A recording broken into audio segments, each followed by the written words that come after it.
The transport ship lurched through the atmospheric entry, and Captain Melissa Grant gripped her command chair while the hull groaned under the pressure of re-entry into the alien world below them.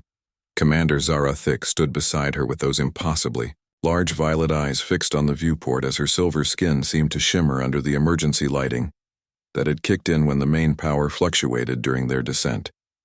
The mission had been straightforward until the solar flare hit their communications array, and now they were making an emergency landing on this uncharted planet in the outer rim of explored space, with no way to call for help.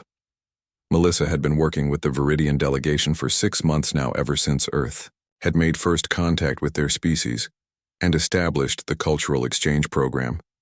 But she had never been alone with Zara Thick like this before, and certainly not in a survival situation. The ship hit the ground hard, and Melissa felt her teeth rattle as the landing struts absorbed the impact, and then everything went quiet except for the hiss of depressurizing hydraulics and the ping of cooling metal. Zara Thick moved with that fluid grace her species was known for and checked the exterior sensors with her long, elegant fingers dancing across the control panel in a way that Melissa found herself watching perhaps a bit too intently. "The atmosphere is breathable," Zara Thick said in that melodic voice that always made Melissa think of wind chimes, and her translator device rendered the words in perfect English.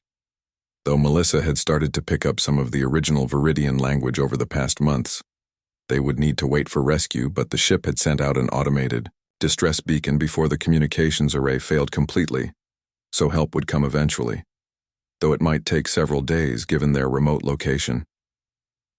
The cargo bay had emergency supplies, and Melissa led the way through the dimmed corridors, while Zara Thick followed close behind, and Melissa was acutely aware of how the alien woman moved like water, flowing around obstacles. In Viridian culture, physical proximity meant trust, and Zara Thick had been gradually moving closer to Melissa over the months they had worked together, but Melissa had assumed it was just the natural progression of their professional relationship. Now, in the confined space of the damaged ship with days stretching ahead of them, Melissa wondered if there had been more to those lingering glances and accidental touches than she had allowed herself to consider.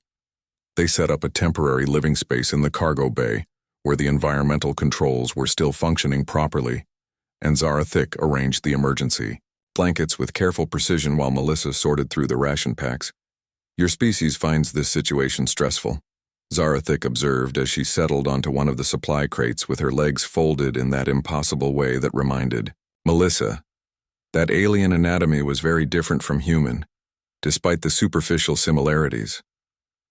Melissa laughed, and it came out more nervous than she intended, because yes, being stranded on an alien planet with failing life support and limited supplies was definitely stressful, but that was not the only reason her heart was racing. Zara Thick tilted her head in that curious gesture her species used when they were analyzing something, and her violet eyes seemed to see straight through all of Melissa's carefully maintained professional composure. "I have observed that humans often suppress their emotional responses in professional settings," Zara Thick said, and there was something in her tone that made it clear this was not just a casual observation.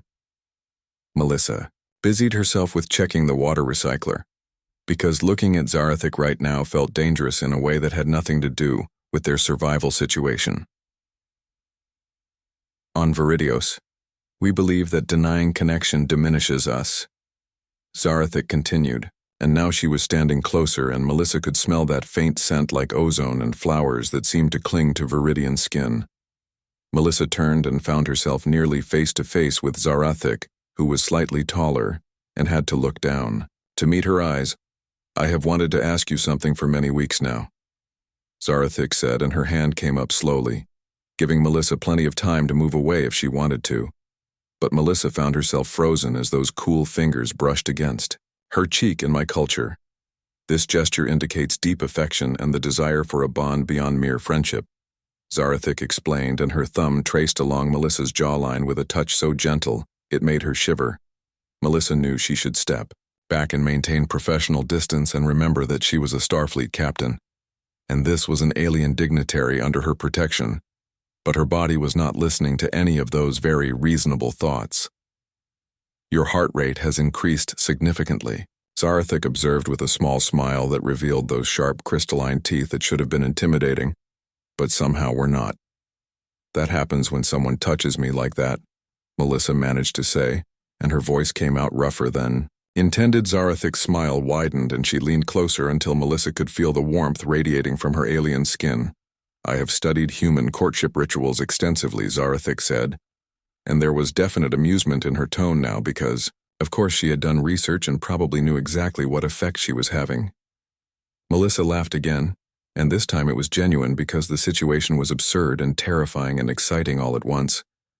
I have also wanted to ask you something, Melissa admitted, because if they were going to be stuck here for days, she might as well be honest for once in her carefully controlled life. Zarathik waited with that infinite patience her species possessed, and Melissa took a breath and decided to just say it. Do you feel this too, or am I misreading the situation completely? Because human emotions can be complicated, and I do not want to assume anything about your intentions. Zarathik made a sound that the translator could not quite render, but that Melissa had learned meant deep satisfaction. I have felt drawn to you since our first meeting, Zarathik said, and her other hand came up to frame Melissa's face with both palms, and the touch sent electricity down her spine. Among my people, when we find someone who resonates with our inner frequency, we do not hesitate or hide behind professional protocols because life is too brief and the universe too vast to waste time on fear. Melissa felt something tight in her chest loosen because hearing those words spoken with such certainty made her own doubts seem small and foolish. Then she was kissing Zarathik, or maybe Zarathik was kissing her. And it did not really matter who initiated it because the result was the same. And it was nothing like kissing a human and everything like coming home to a place she had never been. Zarathik tasted like starlight, if starlight had a flavor, and her skin was cool, but warmed under Melissa's touch, and the sounds she made were definitely not in any human language, but somehow Melissa understood them perfectly. They ended up tangled together on the emergency blankets while the damaged ship creaked and settled around them, and Melissa discovered that Viridian anatomy was both alien and wonderfully compatible in ways that the xenobiology textbooks had only hinted at. Later, when they lay in the dimmed cargo bay, with Melissa's head resting on Zarathik's shoulder and those long fingers tracing patterns on her back, Melissa felt more at peace than she had in years. We should have done this months ago, Melissa said, and Zarathik's chest vibrated with that humming laugh her species used. I agree completely, Zarathik replied, and pressed a kiss to Melissa's forehead in a gesture that was purely human, and that she must have learned just for this moment. When the rescue ship finally arrived 3 days later, they found the two of them working together to repair the communications array, and there was something different in the way they moved around each other now. Something that made the rescue captain smile knowingly. The official report stated that Captain Melissa Grant and Commander Zarathik had successfully maintained ship operations during an emergency situation and had strengthened diplomatic relations between their species. The unofficial truth was that sometimes the best things happen when you are stranded on an alien planet with nowhere to hide from what your heart has been trying to tell you all along. When Melissa put in her request for a permanent assignment to the Viridian diplomatic mission, nobody was surprised. And when Zarathik moved into her quarters on the new station they were assigned to together, it felt like the most natural thing in the universe because love does not care about species or protocols or professional boundaries. And when you find someone whose soul resonates with yours, you hold on tight and never let go, no matter how many stars separate your homeworlds or how different your biology might be. The universe brought them together through accident and necessity, but what grew between them was choice and courage, and the willingness to reach across the vast distance between worlds to touch another living being and say, I see you and you are precious to me. And that was the most human thing of all.